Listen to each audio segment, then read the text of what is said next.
Ano nga ba ang strategy ni Chelsea Manalo sa Miss Universe 2024? Hello, Prowelas! Mabuhay! This is Jason Ortega and welcome back to my YouTube channel.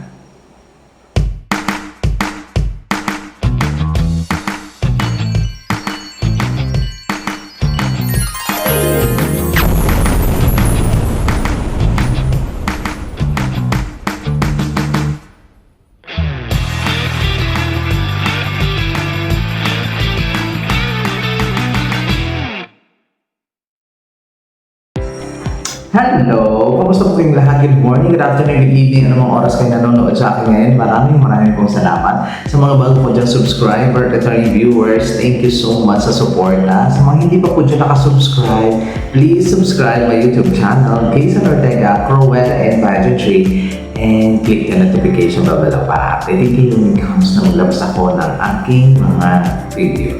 Day 6. Ito, linggo ngayon sa Mexico. Ng bonggang-bongga. Day 6, walang ganap si Chelsea. Walang mga kaganapan na mangyayari or photoshoot. Yes. Siguro siguro hotel shoot. Lagi naman pulang photoshoot. Puro lang siya, fitting, photoshoot, walang nagaganap. Ewan ko dito sa Miss Universe na to, anong nangyayari? Bakit hindi sila, nagets ko naman na delikado, whatsoever, pero bakit wala talagang ganap? Dapat may mga competition, may mga eksena, may mga doon sa hotel mismo, hindi yung nakikita mo lang sila na daan-daan, may mga maleta kung ano ang bit-bit, tapos wala namang lumalabas ng mga materyales sa Miss Universe organization. Saan yung photoshoot? Saan yung mga Ngayon wala daw eksena si Chelsea, doon na sila sa loob ng hotel. Oh my God, mabuburo na sila doon. Kaya man, nagkakaroon ka ng mga anxiety, yung iba nagkakaroon ng mental health issue, nagkakaroon lang ng mga homesick. Paano ba naman? Doon ka lang nakakulong sa hotel mo? Wala na bang ibang mga activities? Mapakain mo lang si Mayor? Wala. O kaya may mga, basta yung mga activities na mga nakakaloka, di ba? Mga pa-dinner party with ganito, wala. Ano ba yan? So, nakakalungkot. So, hindi natin pag-uusapan yan kasi wala namang day 6 update kasi nga, ganap ang Chelsea Manalo. Nasa kwarto lang ako. Ayun, so ano nga ba ang strategy at bumubongga nga ba ang strategy ni Chelsea Manalo doon sa Mexico? Day 1, nakakaloka. Ang eksena kasi syempre marami talagang hindi naniniwala kay Chelsea Manalo bukod sa akin na kasi alam nyo naman simula Miss Universe Philippines ay winner ko na lang talaga nila si Chelsea Manalo, di ba?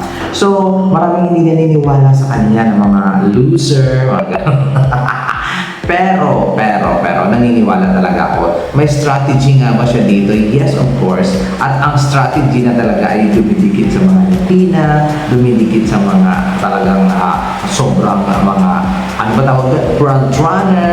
Ang hilig-hilig niya makikijoin at makikipag-banding sa mga front runner.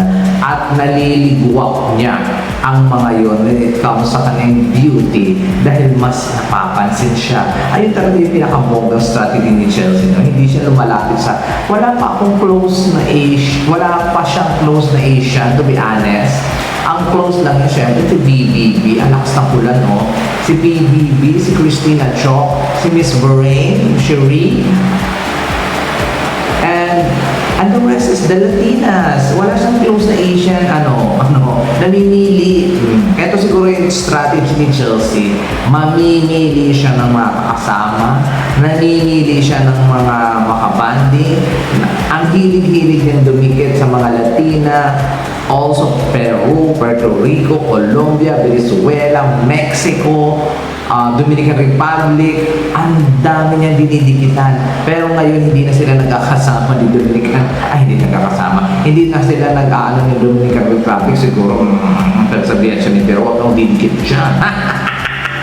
Nakakaloka. Ayun, hindi ko nakikita. Mga African, dumidikit din doon si Chelsea at talagang stand out talaga yung beauty niya kahit sa kapwa niya women of color na mga kandidata. Di ba? ibang klase yung beauty niya, talagang kakaiba. Tapos same as sa mga Asian, hindi man siya nagdidikit doon, pero kahit na ikumpara mo naman, magsa-stand out pa rin siya ng bonggang-bongga. Yung mga Asian beauties, wala akong nakikita may picture sila ni Chelsea. I don't know, iniiwasan ba nila? Or si Chelsea ang umiiwas? I don't know. Pero yung strategy game niya talaga, na lumapit doon sa mga, ang lakas talaga ng ulan, na lumapit doon sa mga front runner ay nakakatuwa kasi kakalapit na sa mga front runner, kakaklose na sa front runner. Ngayon talagang nina-number 1 siya ng mga Mexican na pageant page, nina-number 1 siya ng mga mga Latina pageant page. So, grabe, ang ganda. Ang ganda ng ang reception sa kanya at talaga alam mo, parang safe na ako na pang top 12 si Chelsea, aabot siya sa dulo at galingan niya si Evening Gown at makakaabot siya ng top 5 at magiging winner. Ganun talaga yung kumpiyansa ko na sa kanya. Di ba dati, safe na ako sa top 30, pero ngayon nakita ko yung laban niya. Alam mo yung level na matulog kayo, magpahinga kayo, ako ang bahala dito. O diba, confident na grabe na kaya niya yung kompetisyon at masaya. Pinapakita niya na kumakain siya, Denmark. At alam mong super authentic talaga ng Reyna natin, ng bonggang-bongga. Hindi siya nagpapabaya, kahit wala sa kanyang spotlight, i-eksena siya. Alam mo yung feeling, ang sarap-sarap sumuporta, lalo na kung yung kandidata mo ay lumalaban ng bonggang-bongga. O sana naman nakikita naman ninyo yung effort ni Chelsea Manalo when it comes sa mga galawan dito sa competition. At kung nakita naman ninyo, iboto naman ninyo siya sa Miss Universe application para lalong mag-shine bright like a diamond talaga si Philippines ng bonggang-bongga. O diba? Pero yung mga strategy, know when to pick niya ng eksena, ay talagang umuubra siya ngayon kasi nung pumunta siya ng Mexico, mukhang hindi siya malayo siya doon sa mga front runner na sinasabi. Pero ngayon, after day 6, after day 5, ay talagang front runner na ang kanyang status kasi nga yung mga Mexican media and mga Latino media ay talagang pinag-uusapan din talaga siya, knowing that mga kasama niya yung mga kabugera ng mga Latina. Kaya that's why ang ganda ng strategy. Kung yun talaga yung pinagplanuhan niya or yun talaga yung sa mga Latina lang talaga siya nagkaka-close, amazing ang kanyang strategy. At sana sa mga susunod na araw, sa mga susunod baga na mga araw ay kumabog pa siya sa kompetisyon at yung mga netizen kasi, yung mga basher kasi talagang tinitira. Wala kasi matira sa beauty. Kaya titirahin nila sa OOTD.